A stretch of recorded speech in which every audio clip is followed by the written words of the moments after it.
முன்னுரை. இறைவனின் உண்மையான வாழ்வு அன்றாட தொடர் ஒளிபரப்புக்கு உங்களை வரவேற்கிறோம். இதில் நம் காலத்திற்கென ஒலிக்கும் இறைவனின் குரலை நாம் கேட்கிறோம், அவரை பற்றி அறிந்து கொள்கிறோம், அவரோடு தனிப்பட்ட உறவுக்குள் நுழைகிறோம். அத்தியாயம் 95. ஜூலை 4, 1989. என் ஆண்டவரா, நான் தான். ஒவ்வொரு கூட்டத்தின் போதும் உன்னை ஞான ஒடுக்கம் செய், பயப்படாதே. என் போதனைகள் ஆரோக்கியமானவை. உன் ஆன்மாவிற்கு கற்பிக்க என்னை அனுமதி. என் தெய்வீக திட்டத்தை தொடர என்னை அனுமதி. நான் விரும்புவதெல்லாம் உன் சித்தம் மட்டுமே. குறிப்பு: நான் விரும்புவதெல்லாம் உன் சித்தமே என்று கூறியபடி இயேசு என்னை நோக்கி தம் கரங்களை விரித்திருந்ததை நான் எனக்குள் கண்டேன்.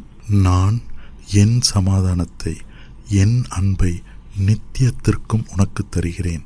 நான் ஒருபோதும் உன்னை கைவிட மாட்டேன். என் குழந்தாய், சமாதானம். என் தாய் சொல்வதை கேள். சரி ஆண்டவரே. நம் பரிசுத்த அன்னையாகிய புனித மாமரி, வசுலா, உன் ஆன்மா இயேசுவின் புனித இருதயத்தில் இலை பாரட்டும். மற்ற எல்லாவற்றையும் அவரிடம் விட்டுவிடு. வா, நான் என் செய்தியை உனக்கு சொல்வேன். குறிப்பு: ஃப்ரீபர்க்கிற்காக 1989 ஜூலை 14 அன்று நடக்க இருந்த எங்கள் ஜெப மறு ஒன்றிப்பு கூட்டத்திற்கான செய்தி. சமாதானம் உன்னோடு இருப்பதாக. நான் உங்கள் மீது என் கரத்தை விரித்து உங்கள் அனைவரையும் ஆசிர்வதித்தபடி இந்த கூட்டத்தில் உள்ள உங்கள் அனைவரோடும் இருக்கிறேன். ஞானத்தின் வார்த்தைகளுக்கு செவிக்கொடு. ஆண்டவர் தேடுவதெல்லாம் உன் இதயமே, அதை அவருக்கு மறுக்காதே. நீ உன் இதயத்தை அவருக்கு தருவாய் என்றால் அவர் உன்னை வழிநடத்தி உன் இல்லமும் உன் ஆன்மாவின் இல்லமுமாகிய அவருடைய திரு இருதயத்திற்குள் உன்னை அழைத்து செல்லும்படி உனக்கு தம் அன்பின் கொடையை தருவார். ஆண்டவரிடம் திரும்பி வந்து உன் சித்தத்தை அவருக்கு ஒப்புக்கொடு. உன்னதரிடம் திரும்பி வா, அவர் தம் அன்பை கொண்டு உனக்கு நறுமணம் மூட்டுவார். நான் இன்று உங்கள் அனைவரையும் உற்சாகப்படுத்தும்படி உங்களை அழைக்கிறேன். எங்கள் அழைப்புகள் இந்த இருண்ட உலகம் முழுவதிலும் இருக்கின்றன. உங்கள் காலம் என்னவாக ஆகியுள்ளதோ அந்த துன்பமும் கடும் வேதனையும் நிறைந்துள்ள இந்த உலகம் முழுவதிலும் எங்கள் அழைப்புகள் இருக்கின்றன. இயேசுவும் நானும் உலகின் பல பாகங்களில் பல்வேறு வழிகளில் ஏன் உங்களை வற்புறுத்துகிறோம், மனந்திரும்பும்படி ஏன் உங்களை கூவி அழைக்கிறோம் என்பதை தியானிக்கும்படி ஒவ்வொரு ஆன்மாவையும் நான் அதிகாரப்பூர்வமாக கேட்டுக்கொள்கிறேன். நாங்கள் வழி தவறி போன பெற்றோர்களைப் போல நாங்கள் எவ்வளவோ அதிகமாக நேசிக்கிற குழந்தைகளாகிய உங்களை வந்தடையவும் உங்களை எச்சரிக்கவும் எல்லா வழிகளிலும் முயல்கிறோம். எங்கள் எச்சரிப்புகளையும் அழைப்புகளையும் உங்கள் உள்ளத்தில் ஏற்றுக்கொள்ளுங்கள். மனம் வருந்துங்கள். உங்கள் இதயத்தை கொண்டு ஜெபியுங்கள். ஆண்டவரிடம் அன்புடன் வாருங்கள். வந்து ஆண்டவரை ஆராதியுங்கள். அவர் உங்களுக்கு தந்து கொண்டிருக்கிற அன்பை ஏற்றுக்கொள்ளுங்கள். அவருடைய இருதயத்தை மகிழ்வியுங்கள். நீங்கள் எல்லோரும் திருமணி ஆராதனைக்கு வருவதை அவர் காணட்டும். அன்பு அன்பை ஆசிக்கிறது. அன்பு உங்கள் இதயத்தை தேடுகிறது. ஆகவே அன்பிடம் வாருங்கள். பதில் அன்புக்காக உங்களை நோக்கி கூக்குரல் இடுகிற பரிசுத்தரிடம் வாருங்கள். நான் உங்களை நேசிக்கிற உங்கள் பரிசுத்த தாயாக இருக்கிறேன். இதில் எந்த சந்தேகமும் கொள்ளாதீர்கள். பிதாசுதன் பரிசுத்த ஆவியின் பெயரால் நான் உங்கள் அனைவரையும் ஆசிர்வதிக்கிறேன். ஆமென். புனித மிக்கேல் எங்களுக்கு ஒரு செய்தி தருகிறார். நான் புனித மிக்கேல், பாதுகாப்பாகவும் தீயவனுக்கு எதிராக உங்களை காப்பாற்றும்படியும் நீங்கள் யாரிடமும் ஜெபிக்கிறீர்களோ அந்த புனித மிக்கேல் பயப்படாதீர்கள். உங்கள் கஷ்டங்களை இந்த ஜெபத்தால் தணிக்கப்படும். காட்சி காண்பவர்களிடம் காட்சி காணாதீர்கள் என்றும், இறை வாக்கினர்களிடம் நான் உண்மையில்தான் இருக்கின்றேன் என்பதால் எங்களுக்கு இறைவாக்கு சொல்ல வேண்டாம் என்றும் சொல்வதன் மூலம் உங்கள் முன்னோர்களைப் போல பரிசுத்தரின் செய்திகளை ஏற்றுக்கொள்வோரை மூச்சு திணறடிக்காதீர்கள். அதற்கு பதிலாக உங்கள் கண்களை உயர்த்தி சுற்றிலும் பாருங்கள்.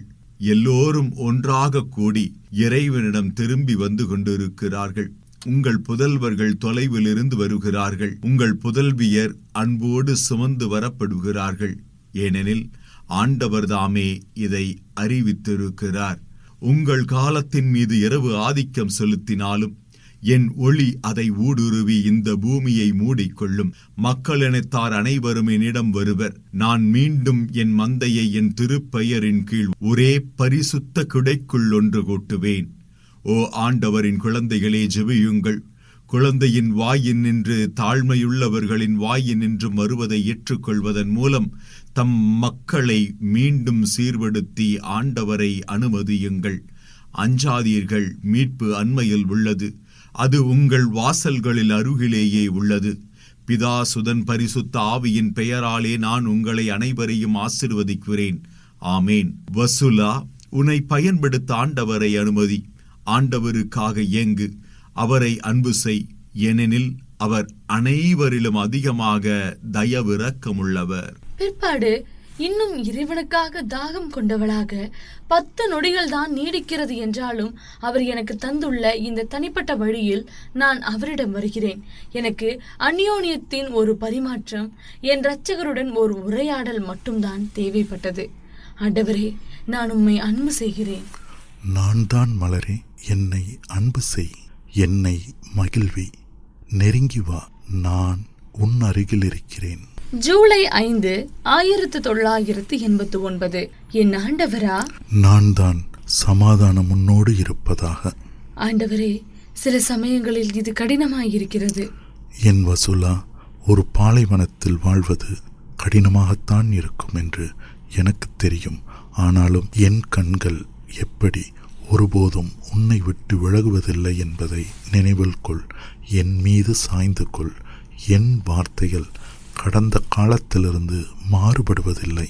நான் மனம் திரும்பும்படி ஒவ்வொரு தலைமுறையையும் அழைத்து கொண்டே இருப்பதை ஒருபோதும் நிறுத்தியதில்லை.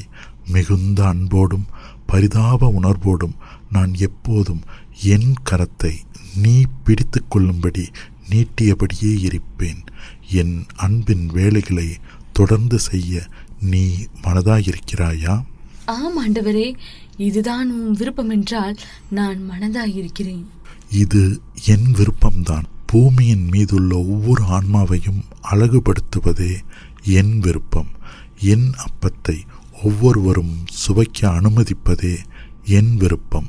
நான் உங்கள் அனைவரையும் அன்பு செய்கிறேன். உங்களை இலவசமாக நிரப்புவதே என் விருப்பம். கடவுளற்றவர்களை தங்கள் புலன்களுக்கு திரும்ப கொண்டு வருவதே என் விருப்பம். என் வசுலா, என் இருதயத்தை உணர்ந்து பார். இந்த இருண்ட யுகத்தில் நிகழ்வது போல அது இவ்வளவு அதிகமாக முன் ஒருபோதும் கிழிக்கப்பட்டு வேதனைப்பட்டதே இல்லை. ஓ என் தேவனே! இருந்தும் இவ்வளவு அதிகமான ஆன்மாக்கள் நித்திய நெருப்புகளை நோக்கி சென்று கொண்டிருப்பதை காண்பது எனக்கு இன்னும் எவ்வளவு பெரிய வேதனையாக இருக்கிறது. புரிந்துகொள் என் குழந்தாய், உன் துன்பம் என்னுடையதோடு ஒப்பிடும்போது எப்படி ஒன்றுமின்மையாக இருக்கிறது. உன்னில் நான் இளைப்பாற அனுமதி, சமாதானத்தில் இரு. ஜூலை 6, 1989. ஆண்டவரே, இந்த கடந்த நாட்களில் நிச்சயமாக நீர் உம் திருமுகத்தை என்னிடமிருந்து மறைத்துக் கொண்டீர். முன்பு நான் உணர்ந்த அளவுக்கு உம் ஒளியை உணரவில்லை.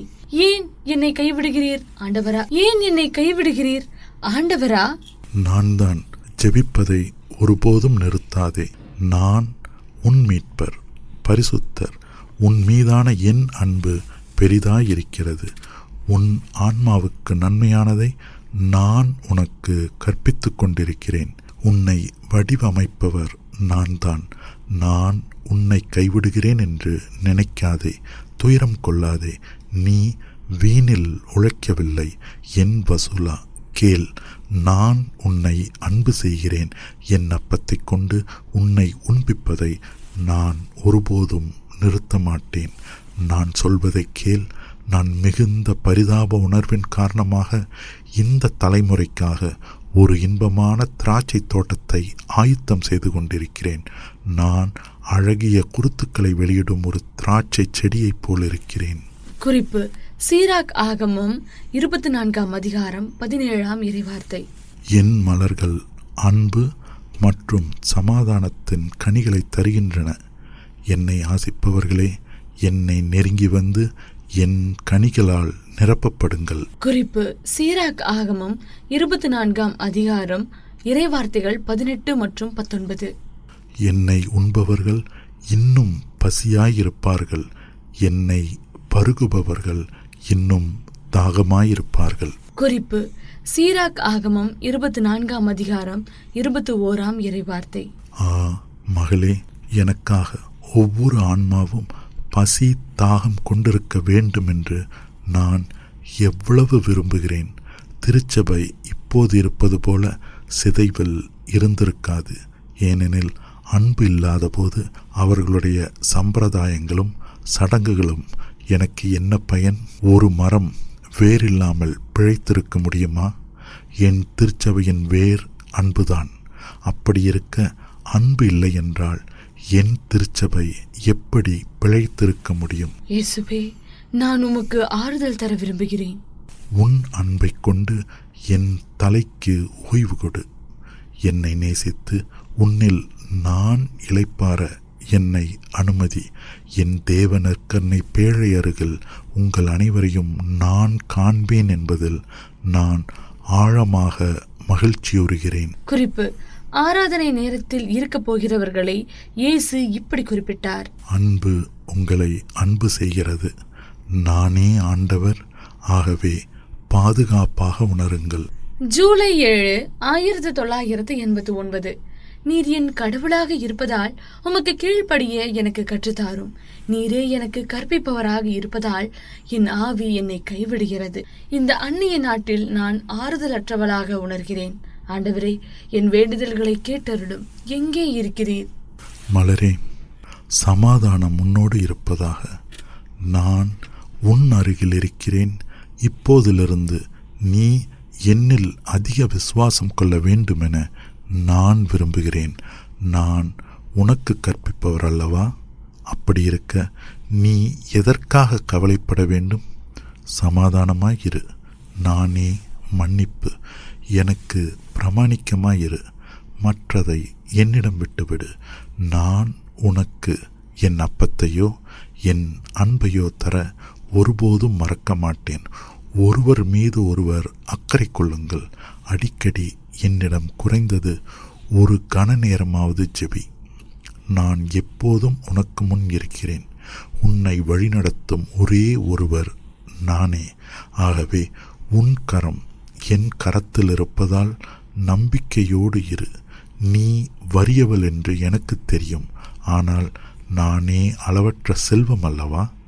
நீ கவலைப்பட வேண்டியதில்லை. ஏனெனில் உனக்கு தேவையானதை தருபவர் நானே. உன்னை நான் இருளில் விட்டு விடுவேன் என்று ஒரு வினாடி கூட நினைக்காதே. நான் உன் விளக்கை எண்ணெயால் நிரப்புவேன். உனக்கு உணவளிப்பதை ஒருபோதும் நிறுத்த மாட்டேன். சிறியவளே, நான் உன்னை பராமரித்து கொண்டிருக்கிறேன். இடைவிடாமல் ஜெபி. இறுதி வரை நானே உனக்கு கற்பிப்பவராக இருக்க என்னை அனுமதி. உன் அன்பை கொண்டு என்னை சீராட்டு. உன் ஜெபங்களால் என்னை அலங்கரி. உன் எளிமையை கொண்டு என்னை வசீகரி. என்னை தேடு. இதய எளிமையில் நீ என்னை காண்பாய். என் மீது ஆசை கொள். எனக்காக தாகம் கொள். அன்புக்காக அன்போடு நற்செய்தி அறிவிப்பதில் ஒருபோதும் சோர்ந்து போகாதே. என் திரு இருதயத்தில் தங்கியிரு. என் திரு இருதயம் உன் ஆன்மாவில் குறைவுபடுவதையெல்லாம் உனக்கு தரும். நானே அன்பின் ஆதாரமாக இருப்பதால் இந்த அன்பை நான் ஆசிக்கிறேன். அன்பு உங்கள் அனைவரையும் அன்பு செய்கிறது. ஜூலை 8, 1989. ஆண்டவரே, என் ஆன்மாவில் ஞானமும் நிலைத்திருக்கும் வரமும் பக்தி ஆர்வமும் பொறுமையும் குறைவுபடுகிறது. தொடர்ந்து செயல்பட எனக்கு பலம் தேவை. ஆனாலும் நான் உம்மை கைவிடுகிறேன், நான் உம்மிடமிருந்து நழுவுகிறேன் என்று மட்டுமே நான் சொல்ல வேண்டியுள்ளது என்று எனக்கு தெரியும். உடனே உம் அன்பு என்னை தாங்கிக் கொள்ள வருகிறது. உமது கரம் என்னை தூக்க வருகிறது. ஆண்டவரா, நான் தான். ஒருபோதும் ஐயப்படாதே. நான் ஆண்டவரும் உன் அடைக்கலமுமாயிருக்கிறேன். ஆபத்துக்களின் காலங்களில் உனக்கு நான் தேவைப்படும்போது என் திருப்பெயரை கூவி அழை. நான் உன்னை காப்பாற்ற ஓடி வருவேன். அன்புக்குரியவளே, என்னோடு ஒட்டிக்கொள். ஏனெனில் நான் உன்னை பாதுகாக்கும் இறைவனாக இருக்கிறேன். என்னை மன்றாடும் அனைவருக்கும் நான் பதிலளிக்கிறேன். என்னை நம்பு, நான் ஒருபோதும் உன்னை கைவிட மாட்டேன். என் மீது சாய்ந்து கொள். என் தோள் நீ தலை சாய்க்கும் இடமாக இருக்கட்டும். என் திரு இருதயம் உன் இல்லமாக இருக்கட்டும். நீ ஒருபோதும் கைவிடப்பட்டவளாக இருக்க மாட்டாய். என் அளவற்ற இரக்கத்தில் நான் உன்னை என்னிடம் தூக்கிக் கொள்ளவில்லையா? உன் மீது ஆசீர்வாதங்களை பெரும் மழை போல் நான் பொழியவில்லையா? ஆகவே எழுந்திரு, அச்சப்படாதே. நீ பலவீனமான இதயமுள்ளவள் என்று எனக்கு தெரியும். ஆனால் நான் என்னை ஒடுக்குபவர்களை எதிர்கொள்வதற்கான என் பலத்தை உனக்கு தருவேன். அவர்கள் ஒருவர் பின் ஒருவராக வீழ்ச்சி அடைவார்கள். யாரும் உன்னை தொடமாட்டான், ஏனெனில் நானே உன் புகலிடமாக இருக்கிறேன். இந்த அந்நிய நாட்டின் ஊடாக கடந்து போகும்போது நீ பயப்பட தேவையில்லை. தீயவனிடமிருந்து உன்னை நான் எப்படி மீட்டு ரட்சித்தேன் என்பதை நினைவில் கொள். நான் உன் நம்பிக்கையின் ஆதாரமாக இருக்கிறேன். நான் இறுதி வரை எப்போதும் உன்னோடு பகிர்ந்து கொள்வேன். ஆகவே வந்து உன் இதயச் சுமையை என்னிடம் இறக்கி வை. நானும் நீயும் ஒன்று சேர்ந்து. மகளே, உன் தரப்பில் தகுதி என்று எதுவுமின்றி நான் எப்படி உன் ஆன்மாவை வழி நடத்துகிறேன் என்பதை புரிந்து கொள். நான் தருவதெல்லாம் இலவசமாகவே தரப்படுகிறது. என்னோடு இணைந்து ஒன்றாயிரு. நான் உனக்கு என் சமாதானத்தை தருவேன். இனி பாவம் செய்யாதே. ஆல்பாவும் ஒமேகாவுமா? நான் தான். இறைவனுக்கு மகிமை உண்டாகுக. நம் ஆண்டவர் வாழ்த்த பெறுவாராக. மலரே, இதை நினைவில் வைத்துக்கொள். என்னை காணும்போது என்னை நோக்கி புன்னகை செய். நான் அன்பாக இருக்கிறேன். நான் உன் பக்கத்தில் இருக்கிறேன். நான் உனக்கு கற்பிப்பவராக இருக்க அனுமதி. என் மகன்களும் மகள்களும் என்னால் கற்பிக்கப்படுவார்கள் என்றும் அன்பு உங்களுக்கு கற்பிப்பவராக இருக்கும் என்றும் ஏற்கனவே சொல்லப்பட்டுள்ளது. உன் ஆசிரியரும் எல்லா உரையாடல்களும் ஞானத்திலிருந்தே வரும். உன்னை இறுதி வரை வழிநடத்தப் போவது நான்தான். நான் என் மீட்பரை தேடினேன், ஆனால் அவரை காணவில்லை என்று சொல்லி இந்த வனாந்தரத்தில் இன்னும் தவறு செய்து கொண்டிருப்பவர்களே, வாருங்கள். என் அன்புக்குரியவர்களே, சுய ஆர்வமின்றி என்னை நேசிப்பதன் மூலம் இருதய பரிசுத்தத்தில் என்னை கண்டுபிடியுங்கள். உங்களிடம் நான் ஆசிக்கும் கையளித்தலில் பரிசுத்தத்தனத்தில் என்னை கண்டுபிடியுங்கள். என் கட்டளைகளை கடைப்பிடிப்பதன் மூலம் என்னை கண்டுபிடியுங்கள். தீமையின் இடத்தில் அன்பை வைப்பதன் மூலம் என்னை கண்டுபிடியுங்கள். இதய எளிமையில் என்னை கண்டுபிடியுங்கள். இனி பாவம் செய்யாதீர்கள். தீமை செய்வதை நிறுத்துங்கள். நன்மை செய்ய கற்றுக்கொள்ளுங்கள். நீதியை தேடுங்கள். ஒடுக்கப்பட்டவர்களுக்கு உதவுங்கள். இந்த வனாந்தரமும் இந்த வறட்சியும் அக்களிப்பானவாக. உங்கள் வெதுவெதுப்பு உக்கிரமுள்ள தீச்சுவாலையாக மாறட்டும். உங்கள் மந்த நிலையை விட்டு விலகி அதன் இடத்தை பக்தி ஆர்வத்தை கொண்டு நிரப்புங்கள். நான் என் மீட்பரை தேடினேன், அவரை கண்டுகொண்டேன். அவர் முழு நேரமும் என் அருகில்தான் இருந்தார். ஆனால் என் இருளில் நான் அவரை காண தவறிவிட்டேன். ஓ, இறைவனுக்கு மகிமை உண்டாக. நம் ஆண்டவர் வாழ்த்தப் பெறுவாராக. நான் எப்படி இவ்வளவு குருடாக இருக்க முடிந்தது என்று சொல்லக்கூடியவர்களாக நீங்கள் இருக்கும்படி இந்த எல்லா காரியங்களையும் செய்யுங்கள். அப்போது நீங்கள் வாழும்படியாக என் கொள்கைகளை அனுசரிக்கவும் அவற்றை மதித்து போற்றவும் நான் உங்களுக்கு நினைவுபடுத்துவேன். என் ஆண்டவரே, இப்போது இந்த வனாந்தரத்தை பெருக்கெடுத்தோடும் ஊற்றுகளாக மாற்றப் போகிறீர் என்பதற்காக உமக்கு நன்றி. என் போதகங்களை நினைவில் கொள். வா, என் பிரசன்னத்தை எக்காலமும் நினைவில் வை. அன்பு உன்னை அன்பு செய்கிறது. குறிப்பு: திடீரென்று நான் என் வீட்டு வேலையை நினைத்து கொண்டேன். நாம் பகிர்ந்து கொள்வோமா? சரி ஆண்டவரே. அப்படியானால் நாம் அன்புடன் பகிர்ந்து கொள்வோம். என்னோடு ஒன்றாயிரு. முடிவுரை. இறைவனின் உண்மையான வாழ்வு அன்றாட தொடர் ஒளிபரப்பை இப்போது நீங்கள் கேட்டீர்கள். ஒரு புதிய ஒளிபரப்பில் மீண்டும் நாளை உங்களை காண நாங்கள் மிகவும் ஆவலாக இருக்கிறோம்.